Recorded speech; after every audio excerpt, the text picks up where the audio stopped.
To the left-hand side for Vieira, who'll play it through to Gabriel Jesus, who's in here for Arsenal. Gabriel Jesus to finish it off. Oh, what a way to do it! Gabriel Jesus seals the points for Arsenal. He's back, and he's back with a bang. Into the penalty area it goes. Gabriel's header, and it's into the back of the net. Arsenal take an early lead through Gabriel. You're listening to the Chronicles of a Gooner, the daily Arsenal podcast with me, Harry Symeou. Hey everybody, how's it going? Hope you're all good. Hope you're all well. Welcome back to another episode of the Chronicles of a Gooner with me, your host, Harry Symeou. It's another jam-packed show. We've got so much to get through. We're going to be talking the start of the European Championships. We're going to be discussing the fact that the transfer window is now officially open. We'll talk Williams, Saliba, Thomas Partey, Crystal Palace's Michael Olise, Jakob Kiwior, Desire Doue. We're also going to talk Nico Williams, and I'll take a few of your questions from the live chat as well. Thank you for joining me. I can see there are plenty of you with us already. And it's great to see. Let me say a few hellos before we dive into today's content. Afsar Junior is with us, Gunner Deja Vu, Hacker, Derek, Jimmy, Angela, Tom, Blackshine, G-Force, Richie. We've got Sammy, we've got the Wandering Minstrel. Good to see so many of you with us as always. If I go through all the names, we'll do nothing else, but a big welcome to every single one of you.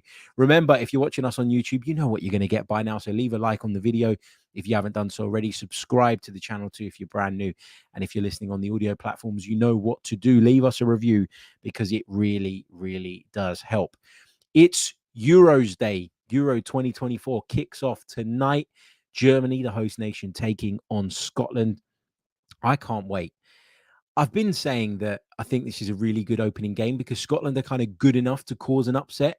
And you know that the atmosphere is going to be incredible with both sets of fans. I've heard reports that there are sort of like 150,000 Scots that have descended upon Munich this evening, which is just incredible. If that is going to be the case. But yeah, I mean, I fancy Germany, and I think they'll go really far in this tournament. We talked about it on our predictions show yesterday, which you can go back and check out if you're interested. But yeah, I just look at Scotland, and I think because of the spirit of that Scottish team, because I really do rate Steve Clarke as a tactician, it's not beyond the realms of possibility that Scotland frustrate Germany for long periods tonight. And so I think it's a fascinating game. Obviously, the first game is always exciting as well because the tournament's kicking off and, you know, you get that buzz and enjoyment. And I'm really looking forward to coming home from work later, putting my feet up, cracking open a cold bud and sitting down and watching that one. Let me know how you think it's going to go. As Gunner329 says, so much football to come. Yes, exciting, isn't it? Also, the transfer window is open, which I know people get gassed about. To me, whatever. Like, I think if we were close to doing a deal, we'd have been doing all of that work. We'd have been doing all of that work in the background anyway. The window is officially open, of course. But as I've said to you guys, with the European Championships kicking off, the Copa America is going on as well. That kicks off, I think, next week. Because of that, I think that you're probably going to hear a lot of rumors over the next 2 weeks, but you're probably not going to see that much action in terms of deals actually moving forward, unless we're talking about players that perhaps aren't involved in the championship. So, yeah, it's great that it's open. Happy days. I know a lot of us are looking forward to seeing what Arsenal do this summer, but at this stage, I don't think you're going to get too much other than rumors. And we're going to talk about a few of those rumors today.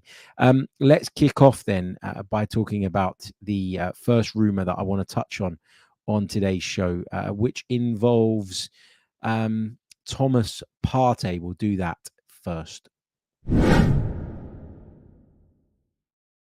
Okay, so we've been talking for a little while about what the future holds for Thomas Partey. He's had lots of injury problems throughout his Arsenal career, which has meant he's not been available anywhere near as much as we'd have liked.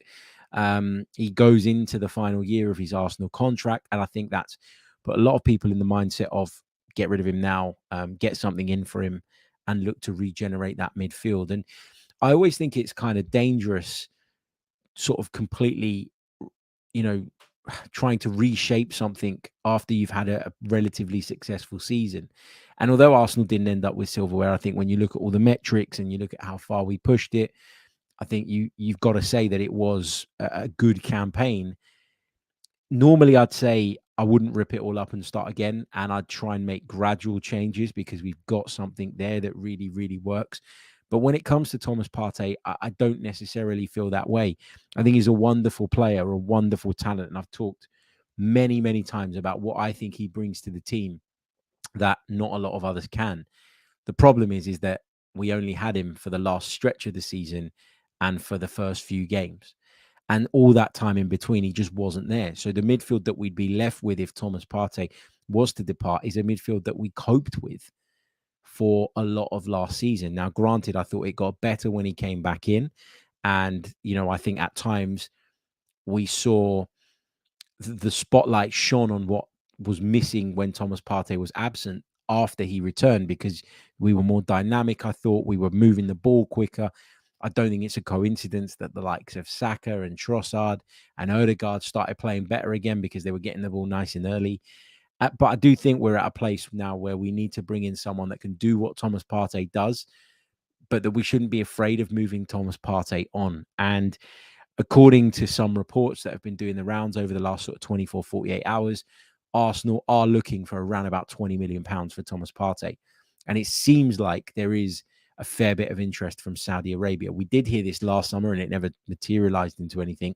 So I'm not getting carried away at this stage.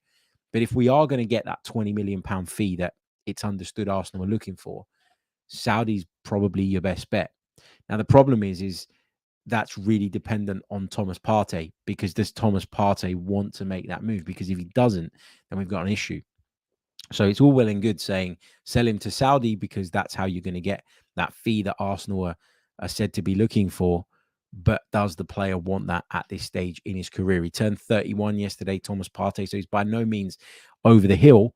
But I think when people think about and look into his injury history, there is going to be a bit of reluctance there. And I think that's why Arsenal haven't given him a new contract. I honestly do believe that had Thomas Partey been fit, had Thomas Partey been available and played a major role in our season again, then Arsenal probably wouldn't have allowed him to go into the final year of his contract. But we're here, and we're here because of fitness and nothing else really. But still, lots of reports, lots of rumours linking Thomas Partey with a move to Saudi Arabia. I want to talk William Saliba because I saw a report going around last night when I was sitting on the couch and taking in some television, because it's too miserable and cold to do anything here. I haven't moaned about the weather yet on today's show. I'm going to do it now very, very quickly. It is raining outside. I had to put the heating on last night. It is June. It is June. What on earth is going on? This is completely unacceptable. But anyway, back to William Saliba. I read some reports that the French national team staff are in a place right now where they're seriously considering starting William Saliba. And a lot of people kind of met that report with, oh, wow, like, that's brilliant, like, fantastic, like, what a step for William Saliba. I mean, William Saliba's been better than at least two of the centre-half options that Didier Deschamps would normally pick ahead of him in the French setup for a couple of years now. This shouldn't come as a surprise to anybody. I don't think they should be considering starting William Saliba. They absolutely should be starting William Saliba because he has shown himself to be one of the best centre-backs in world football over 2 seasons now. It wasn't just one season wonder. It wasn't a 6-month spell. It wasn't a 3-month period. It wasn't a run of really good games before a massive drop-off again in form. He has consistently been up there among Europe's very, very best. And for him not to start in that French side when you look at the alternative options, to me, is wrong. Now, I know there'll be a lot of Arsenal fans out there that say, no, be quiet. We don't want him to start. We don't want him to play. Do you know what a boost it would be for young William Saliba, having made that step up at Arsenal, to then go to an international tournament with his national team and win it?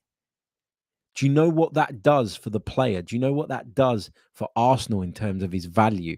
And I know a lot of people feel like at some point there will be a Real Madrid or something like that sniffing around him. I don't want to sell him. I want William Saliba to be at the club for a long, long time. But it's a good thing for Arsenal if William Saliba goes to the European Championships, performs, learns in terms of the experience that he takes on, grows as a player, and develops into an even better, more polished centre half. I'm chuffed for him that he's part of the squad, but I really, really do hope that he plays because he absolutely deserves to. And Didier Deschamps is a little bit like Gareth Southgate in the sense of he does have his favourites and he sticks with them. But there will come a point where it's impossible to ignore William Saliba. And I would argue that his last 2 seasons worth of form put him in that place where it's impossible to argue with how well he's doing. And so he should be considered as a starter. Me personally, if I were Deschamps, I'd look at my centre-back list and I don't really know who you could say, hand on your heart, honestly, in that setup has had a better couple of years than William Saliba. So on that basis, he should absolutely play. Let's see what you guys are saying on the subjects that we've discussed so far. Wandering Minstrel says Partey should stay. No point in selling. I don't mind Partey staying, by the way, just going back to that.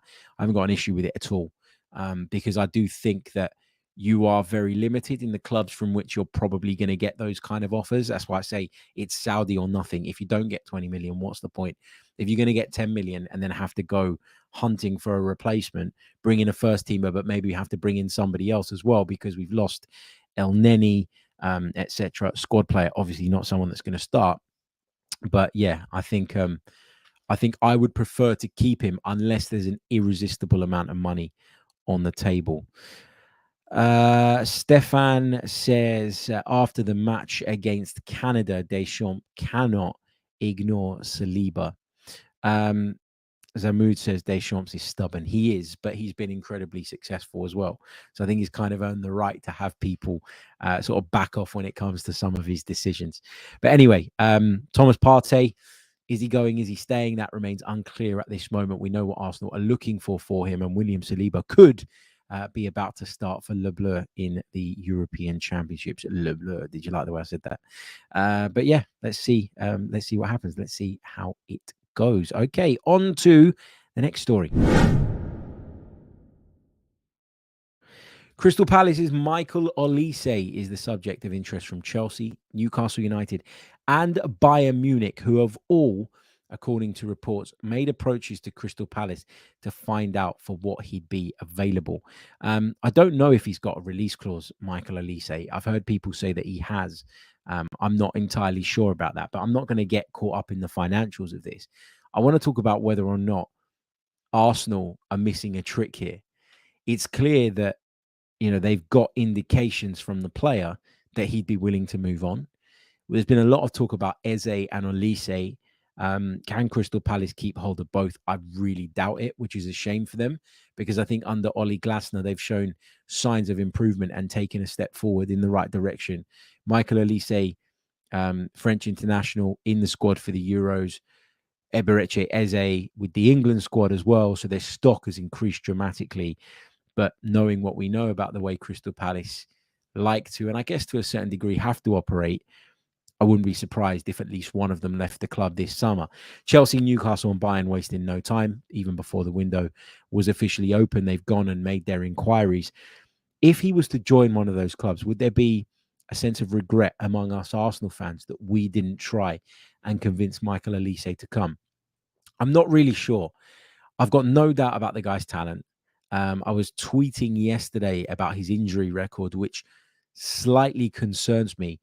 But then when I looked into it, I found that some of the data on Transfermarkt was a little bit misleading. So just be aware of that when you are looking at that injury history page that a lot of people run to on that website. Because what it said was that he'd missed 8 games for Crystal Palace in the 22-23 season. And then when I looked at his Premier League record, he'd only missed 1. He'd appeared in 37 of their 38 games. So I don't know where those 8 games come from. Were they cup games or whatever? It's just a little bit misleading. So I think you have to be careful about that. And I think there's misconception around the injury records of a few players. I think that's the case with Alexander Isak as well. Sometimes people maybe overblow that. I've probably been guilty of that myself in the past. But I guess my question is Michael Olise a fit for Arsenal? And I don't really think that he is. He's not necessarily a pace merchant like maybe Martinelli is on our left.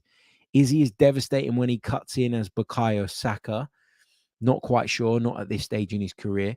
I would argue that Bukayo Saka is more of a winger, even though obviously he likes to cut in on that left foot. You always feel like with Bukayo Saka, he's happy to cut in later. And one of the things that I think he's improved on is adding some variation to his game. And he's quite happy now to take you on the outside and cut in a little bit later on in the move rather than doing it really early. Whereas Michael Olise, to me, feels like someone that wants to drift into those central areas more frequently, wants to drift in earlier. And I wonder if him playing from the right for Arsenal would actually mean him getting in Martin Odegaard's way. So I'm just having a bit of trouble trying to figure out if stylistically he would be a good fit. I think if you were talking about Michael Olise, the deputy to Martin Odegaard, I think for us that probably makes a little bit more sense. Feel free to disagree with me in the comments. I'm sure many of you will.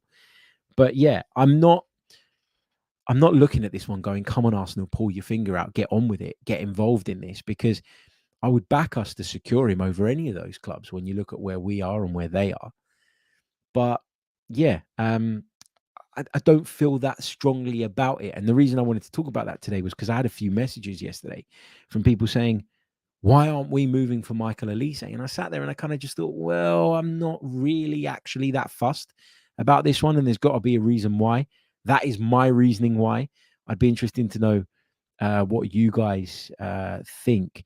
JP Gooner says he's the perfect Saka backup. Tom says on top of Saka cover, he'd be a good rotation option for Odegaard, as long as we make sure to cover for the drop in defensive pressure with the players around him, as Martin Odegaard is world class at this. Hacker says Eze's more Arsenal than Olise, probably.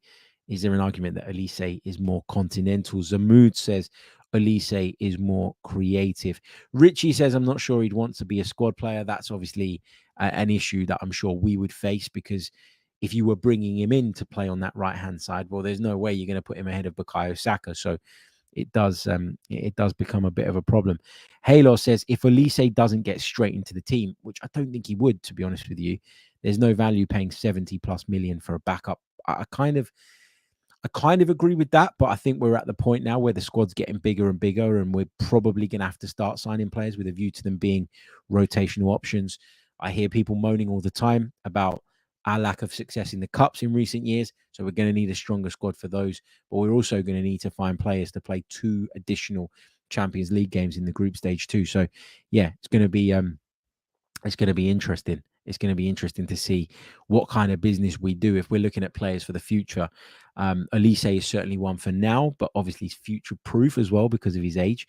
But yeah, back to my original point, I'm not that fussed actually about the idea of one of those clubs maybe being ahead of us and getting in there and getting the player, because I don't really think we're that interested. And I personally, I'm not going to say I'm not interested, because I always want to add good players to the side, but he's not like a must for me this summer. So yeah. According to reports in Italy, Juventus are another club interested in signing Jakub Kiwior this summer. Look, I don't want Kiwior to go, but again, he falls into that category of, if the money's right, then I would consider it. If we're in a position where we need that money to do other, perhaps more important business. But if you let Kiwior go, then all of a sudden you don't have backup to Gabriel at left centre-back as well. So it's not just about Kiwior, the left-back, although that's where we saw him play at the end of last season. It's about Kiwior, the squad player, and what he gives to you. I don't think Kiwior is willing to give up on his Arsenal career just yet either. So although there are reports suggesting that Milan are interested and that Juve too are now interested, Thiago Motta taking over the job there, I think that Arsenal are in a really strong position with this, whereby they can say, show me the money or don't. I'm not really that fussed. If you show me the money, is it enough money? If it is, perhaps I'll deal with you. If it's not, then no skin off our nose. We don't desperately need it, and we're happy for him to stay.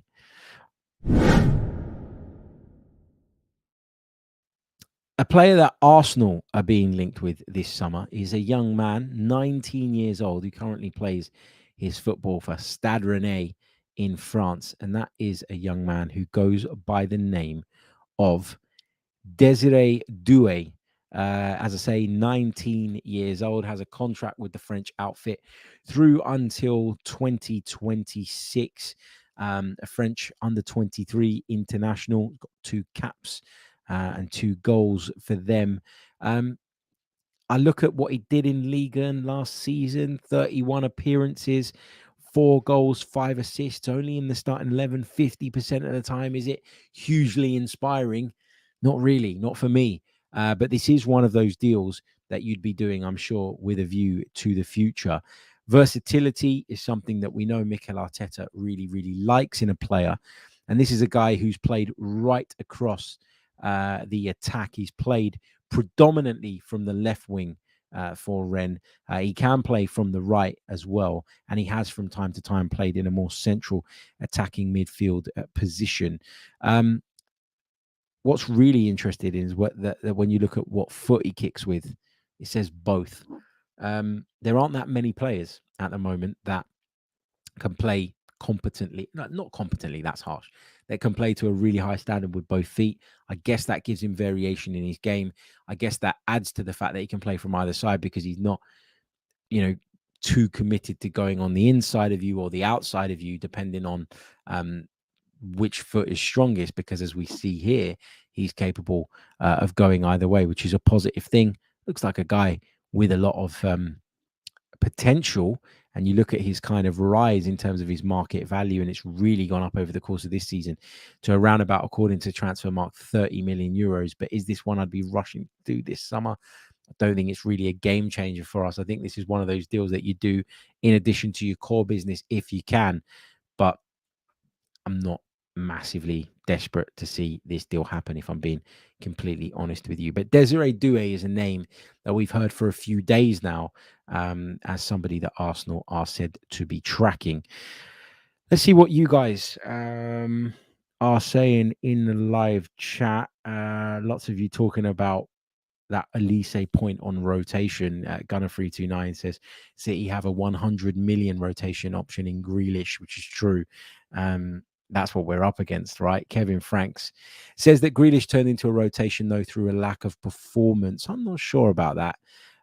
Stefan says, I'd like Grealish at Arsenal. Me too. I really like the player. Gunner329 says Pep rotates a lot. I think you need to stay fresh all season and to be competing on multiple fronts. You kind of need to now, don't you? Big hello to Errol, who joins us from Melbourne in Australia. He says, I've been watching your podcasts for years now and finally caught you live. Welcome. Good to see you, mate. Great to see you in the live chat. Big shout out to everybody down under over in Australia as well. Okay. Brilliant stuff. Let's move on. Really kind comment from Major Bene. Thank you so much. I appreciate you tuning in and watching the show on a regular basis. Right, let's move on to the next one and let's talk about our main story, I guess, which concerns a Spanish international who will be taking part in the European Championships, Nico Williams. According to reports in Spain, Arsenal are keen on signing Nico Williams from Athletic Bilbao this summer. A player that can play wide and plays from both sides, slightly more from the left in his current role, but obviously does have that capability of playing on the right-hand side as well. Let's bring up a little bit of information on Nico Williams, 21-year-old, born, of course, in Pamplona. 14 caps for the national team, a couple of goals to his name. As I say, predominantly plays as a left winger. Has a contract that runs until 2027. So you can imagine that if Athletic Bilbao were to allow him to leave this summer, they'd probably be in a position to demand quite a bit of money. Looking at his statistics, certainly more of a creator than a finisher. 12 assists in 31 La Liga appearances last season. 5 goals on the board as well, which is not disastrous, but it isn't massively inspiring. So that's why I say more creator than finisher. Was in the starting 11 76% of the time, participated in 28% of Athletic Bilbao's league goals. That's directly, obviously, either a goal or an assist. which is pretty strong. Did get himself sent off once, but I wouldn't really look into that too much. But another one who's been on the rise in terms of his market value. Look at that graph. It's just gone constantly in the right direction. And according to Transfermarkt, he's worth around about 60 million euros today as we speak. Not sure if he has a release clause, but as I say, the fact that he has a real affiliation to the club. Parents came over from Ghana, but his brother Nico Williams has become a bit of a cult hero there, and he is followed in his footsteps. The fact that he's got that connection to Bilbao, the fact that his market value is where it is, and the fact that he has a contract to run until June 2027 says to me that you're probably going to have to pay a fair chunk of money to get him out of there. If we look at some of his more kind of underlying metrics, and maybe we'll do a scouting report, we will do a scouting report if there is reason to, if we're in a position where we see that this could be moving forward. Non-penalty goals compared to players that you would categorize as peers is not great. He's only in the 44th percentile. Non-penalty XG, he's in the 62nd percentile. So it backs up what the top line statistics tell us, that in terms of being a goal scorer, he's not really that. When it comes to assists, though, he's in the 98th percentile. So he's right up there among the very best when it comes to wide men who provide. Shot creating actions, 80th percentile, not bad. Not that great in terms of progressive passes, not great in terms of pass completion. Passes attempted, he's not particularly high either. Does carry the ball really well, 93rd percentile when it comes to progressive carries, 94th percentile when it comes to successful take-ons, which is very good, but not very good on tackles, interceptions, blocks, clearances, or aerial duels when it comes to him being compared to his peers. And that, I guess, does worry me a little bit. Is his all-round game quite there? Look, I think we're in a place where it's really, really difficult to go out and find players that tick every single box that you want. And so you're going to have to compromise on some things and hope that you can develop those areas when the player arrives at your club. Obviously, given how young Nico Williams is, you know, we're talking about someone who's just 21 years of age. There is room for growth. There is room for improvement. I think Mikel Arteta's proven that he can get the best out of players and he can take them to another level. So I'm not completely against this, but my reservation around this is, how much is this going to cost us? You know, he's already on a big contract with Athletic Bilbao. For someone to be earning 200,000 euros a week there, that says quite a bit about how highly they regard him and how they're pinning their hopes on him. And the other thing is as well, is that because Club Athletic or Athletic Club have this policy where they use players from their Basque region, it means that when they do find a gem and when they do see him as someone that the future is being built around, it's really hard to get that player out without paying ridiculous money, because it's not as easy for them as others to go out and replace him, because they have this strict policy of, you know, the number of players that they need to have playing for them from that region. And people will tell you more about that policy than I know, but because of what I know about that, I know that if you lose someone who's a potential star, but also helps you in that sense, it's very difficult to replace them. And therefore, you're going to demand really, really big money. And I don't know that Nico Williams today would be worth that money. And it would depend on what you think he can turn into and develop into later on in his career. But yeah. Halo says, Harry, those numbers that you show around Nico Williams aren't very impressive. Do you consider him a Martinelli replacement? Because I don't see him as a prime striker. I don't see him as a prime striker. I'd see him as another wide option. But yeah, that's where I would see him. I don't see him as a prime centre forward. I don't see him as the perfect wide option either, which is why I'm a little bit reluctant to say we should go and pay what I think Bilbao will ask for. But I'm looking forward to watching him a little bit more in the Euros and maybe getting an idea of whether he can be adaptable and change. Zamoud says he's very raw and he can't take Arsenal to the next level. Halo says the price is too high. Hacker says, good for a heavy low block, maybe not as great though for anything else He's called him a left-sided lamella. Mervale says there are no salary limits. You're talking about the wrong issue. I didn't say there were any salary limits. I'm just saying that normally when you sign a 21-year-old and you bring them to Arsenal Football Club, unless they're already a world star, which I would argue Nico Williams isn't, then you're not probably expecting to pay north of 150k pounds, that is, in terms of weekly salary. Well, when it comes to Nico Williams, if he's already on 200, which is probably about 160, 165, then you're probably going to have to go north of that. And that would be another factor that you have to consider. Cass says, with all those statistics, I'm not convinced by him. And I'm sure I read he would rather play for Barcelona. Well, if that's the case, let him go. Sugar says it's not just him, Harry. All Bilbao players are on high wages because they don't pay any transfer fees. True. True. Somebody's mentioned his release clause. Let's have a look at what that is, if there is one. Nico Williams release clause, £51 million. So it's around about the 60 million euros that we're talking about him being valued at on Transfermarkt, which is still a little bit too much for me. There is a rule that everybody has to have a release clause in Spain, as far as I'm aware. Yes. But yeah, if his valuation is 60 million euros and the release clause is 51 million pounds, it's pretty much the same thing. So yeah, you're not going to get him any cheaper, I wouldn't imagine, because of all the factors that we've talked about. And so I'm not convinced. Going to take this question very, very quickly before I sign off. Just a quick reminder, by the way, I'll be on TalkSport 2 today from 3 through until 5 p.m. We're building up to the Euros. We're also going to talk about some of this transfer news that's been doing the rounds. So there's loads to get into. And I'll be joined by former Crystal Palace and Newcastle and Ipswich midfielder Darren Ambrose. So join me on that TalkSport 2, 3 to 5 p.m. today. Richie says, does Lokonga have a future at Arsenal?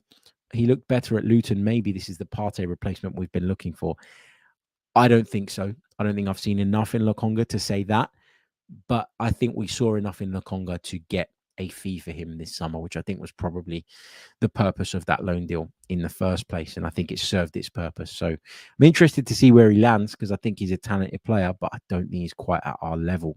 Wandering Minstrel says, any update on the FA, I beg your pardon, versus Man City court case? Not that I'm aware of. So I guess we're just going to have to sit tight on that and wait and see what sort of reports come out of it over the course of the next few weeks. But at the moment, no. And to be honest, I just want to enjoy the Euros now as well. Like, I'm obviously going to keep you up to date with all the Arsenal stuff, and we're going to talk about it. And we're going to talk about Euro-related things that we can link back to Arsenal. We'll keep an eye on our players very, very closely, of course. But I'm just so drained by the whole Man City thing that that's whatever happens is going to happen, right? I guess.